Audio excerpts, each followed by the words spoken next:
Here we go. 3, 2, 1. Boom, and welcome to the Big Honker Podcast. Today, brought to you by Boss Shot Shells. Check them out at bosshotshells.com. I'm Jeff Stanfield with the world-famous Andy Shaver. That's right. That's right. Get over to the On-'em booth this weekend, Fort Worth. Yep, come see me. Come see me and Dirk. I'll be there with Maddie. Come get your picture made with all the pretty guys, and you can also get one with Maddie or Dirk if you want. Okay, here we go. Today's March 20th, and my day is today. It's my today, and the first thing we're going to talk about is my event. A very important thing in our lifetime started today. Yeah? Yep. In 1854, the Republican Party was founded today in 1854 by anti-slavery activists who opposed the Kansas-Nebraska Act, which will allow for the potential extension of slavery to the Western Territories. The party supported economic reform geared to industry, supporting investments in manufacturing, railroads, and banking. The party was successful in the North, and by 1858, it had enlisted former Whigs and former Free Soilers to form majorities in almost every northern state. White Southerners of the planter class become alarmed at the threat in the future of slavery in the United States. With the 1860 election of Abraham Lincoln, the first Republican president in the southern states seceded from the United States. Under the leadership of Lincoln and Republican Congress, the Republican Party led the fight to defeat the Confederate States in the American Civil War, thereby preserving the Union and abolishing slavery. So I'll get tired of hearing about reparations. Millions of white people died to end slavery. So that's the end of it. We won the war, so there we go.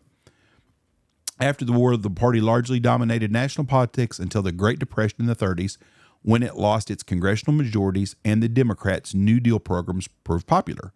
Dwight D. Eisenhower's election in 1952 was a rare break between Democratic presidents, and he presided over a period of increased economic prosperity after, I'm getting dyslexia, after World War II. Following in the 60s era of civil rights legislation enacted by Democrats, the South became more reliably Republican, and Richard Nixon carried 49 states in the 72 election, which he touted as his silent majority. The 1980 election of Ronald Reagan realigned national politics, bringing together advocates of free market economics, social conservatives, and Cold War foreign policy hawks under the Republican banner since 2009. And that is the history of the Republican Party. So Started today. I can honestly tell you I never, ever voted for a Democrat, and I don't see that happening for a long time. Okay, now, my person who died today was one of my favorite writers. I used to read him every day. He was a columnist. I used to read him every day in the newspaper, and it's probably a gentleman you never heard of named Louis Grizzard. You are correct. You've never heard of him. He was kind of a Southern humorist type guy, and he would write articles, and I'll just tell you a little bit about him.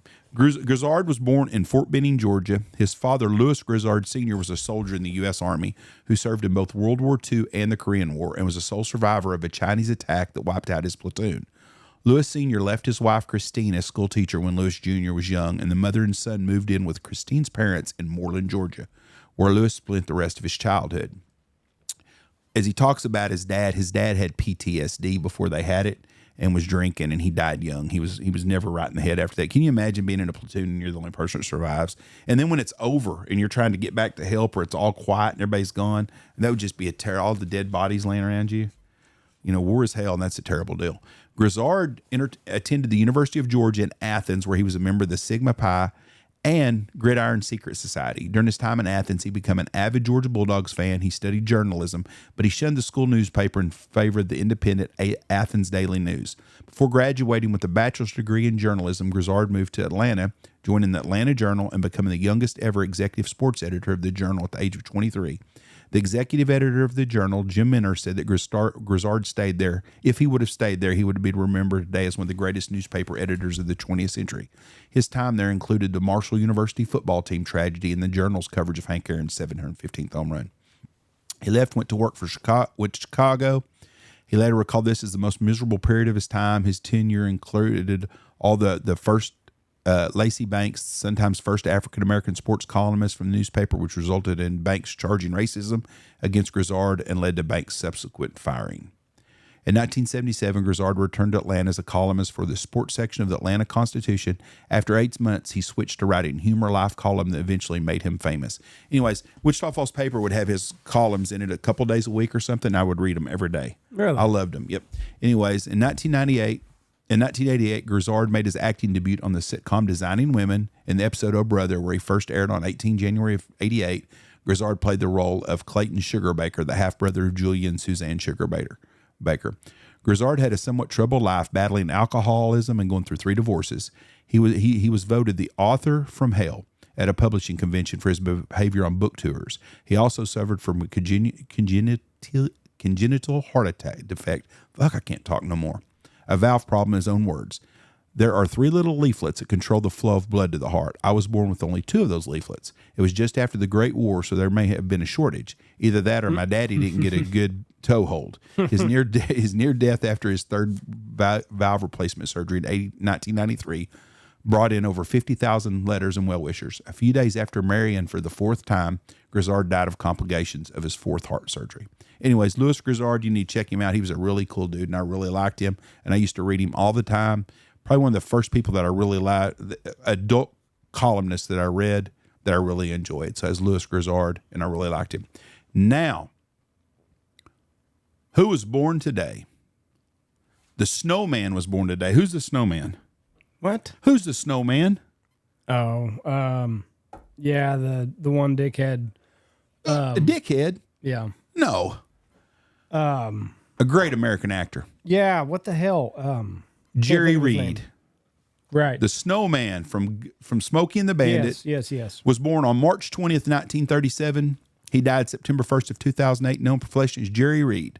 Was an American country singer, guitarist, composer, songwriter, and actor. Appeared in more than a dozen films.